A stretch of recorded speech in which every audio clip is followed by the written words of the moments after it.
మన పెట్టుబడి మన పిల్లల భవిష్యత్తు కోసమే కదా, అందుకే సరైన స్థలం ఎంచుకోవాలి. మీ పెట్టుబడికి నమ్మకమైన వేదిక శ్రీ వాసవి ప్రాజెక్ట్స్. వి గోల్డ్ ట్రస్టెడ్ గోల్డ్ బయర్స్. మీరు తాకట్టు పెట్టిన బంగారాన్ని విడిపించి ఈ రోజు ఉన్న మార్కెట్ ధరకు కొనబడను. అసలు కళ్యాణ్ తర్వాత మళ్ళీ ఎవరు ఫేవర్? డెమాన్ పవన్. టాప్ 5 లో నీ అనాలిసిస్ ప్రకారం ఎవరు ఉంటారు అనుకుంటున్నారు? విన్నర్ తనుజ, రన్నర్ నాకు తెలిసి మాన్యుల్, థర్డ్ పొజిషన్ లో పెడితే కళ్యాణ్ పెడతారు. ఒక ఇద్దరు కాంబినేట్స్ ఉండాలి కాబట్టి డెమాన్ పవన్ కూడా 4th పొజిషన్ లో పెడతారేమో. ఆర్ఎల్స్ బర్నీ గారు ఫేవరెట్ కాబట్టి బర్నీ గారిని 4th పెట్టి డెమాన్ పవన్ 5th పొజిషన్ లో పెడతారు. వీళ్ళు 5 ఉంటారు అనుకుంటున్నాను. వీళ్ళు 5 ఉంటారు. ఆర్డర్ కూడా ఇదే ఉండొచ్చు. ఓకే. నెక్స్ట్ ఈ కమింగ్ వీక్ ఎవరు ఎలిమినేట్ అయ్యే ఛాన్సెస్ ఉందంటావు? ఇప్పుడు ఎవరు నామినేషన్ లో ఉన్నారో తెలియదు కదా. నార్మల్ గా అయితే గౌరవ్ అవ్వాలి. నిఖిల్ అసలు వైల్డ్ కార్డ్స్ అయితే ఏం చేయట్లేదు, కానీ కనిపించట్లే. అమ్మాయిలు ఓకే, ఇప్పుడు మాధురి గారు కూడా వచ్చేసారు కాబట్టి ఇంకా వైల్డ్ కార్డ్స్ లో ఎవరున్నారు లోపల? ఎవరు లేరు అమ్మాయిలు. అబ్బాయిలు 3 ఉన్నారు. 3 కూడా టపమని వచ్చేస్తారు. టపమని వచ్చేస్తారు. వాళ్ళు నామినేషన్ లోకి వచ్చారంటే నెక్స్ట్ వైల్డ్ కార్డ్స్ 3 టపమని వచ్చేస్తారు. ఓజీవస్ వాళ్ళు కంటిన్యూ అవుతారు. అంతే. ఓ సూపర్. సో మొత్తానికైతే టాప్ 5 లిస్ట్ కూడా చెప్పేసావు.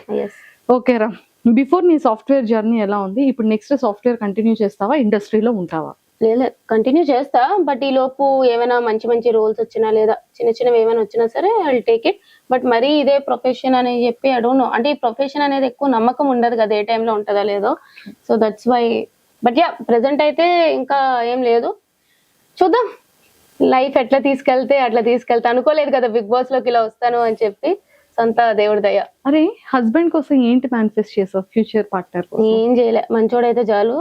మన నోరు అసలుకే పెద్దది కదా, అది అర్థం చేసుకునేవాడు వస్తే చాలరా బాబు అనుకుంటాను. అంతే. ఇంకేం లేదు. కాదు, ఈ ఇయర్ అయిపోగానే నెక్స్ట్ ఇయర్ చేసుకుంటానని ఇంట్లో మాట ఇచ్చావని తెలిసింది. ఎప్పటి నుంచో తినేస్తున్నారు చేసుకోమని. నెక్స్ట్ ఇయర్ అన్నా. ఇప్పుడు కొంచెం గ్యాప్ ఇద్దాం, ఇప్పుడే కదా మళ్ళీ ఇట్లా వచ్చింది. పాపం ఇప్పుడు మమ్మీ డాడీకి గుండె అమ్మో చెప్పా. అంటే ఇప్పుడే ఇది బయటకు వచ్చినప్పుడు యూటిలైజ్ చేసుకున్న ఈ ఫేమ్ ఎంత ఉంటది, ఎంత ఫేమ్ వచ్చినా మహా అయితే ఒక 3-4 మంత్స్ ఉంటది. ఈ 3-4 మంత్స్ లో ఇప్పుడే ఏదైనా నేను చేయాలి అనుకుంటే ఇప్పుడే చేయగలను కాబట్టి ఒక 3-4 మంత్స్ గ్యాప్ ఇచ్చి ఆ తర్వాత చేసేసుకుంటా. కానీ చేసుకుంటావు. ఒరే భయం వేస్తుందిరా. అంటే ఒక్క 1 year 2 year గ్యాప్ ఇస్తావేమో గానీ, అంటే మా పొజిషన్ పరిస్థితి ఏంటా, యాంకరింగ్ పరిస్థితి అని భయం వేస్తా. అవ్వా లేదు, చూద్దాం.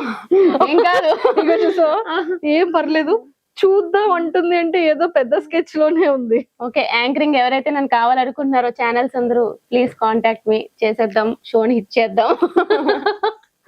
ఒకవేళ మా ఛానల్లోనే అడిగితే మళ్ళీ ఏమైనా ప్లేస్ ఉంటదంట? అయ్యో, మీరు అక్కడ నేను ఇంకా ఇక్కడ. గురువుని మించిన శిష్యురాలు అవుతే మంచిదే కదా. అంతే అంటావు? అంతే.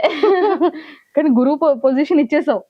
గురువే ఆబ్వియస్లీ. మీరందరూ, నేను ఎప్పుడు కూడా ఎక్స్పీరియన్స్ వాళ్ళకి ఖచ్చితంగా ఒక పొజిషన్ లో పెడతా. ఎప్పుడు వాళ్ళలాగా అవ్వాలి అని అనుకుంటాను కానీ వాళ్ళు తొక్కాలి అని అనుకోను. అంతే అంటావు.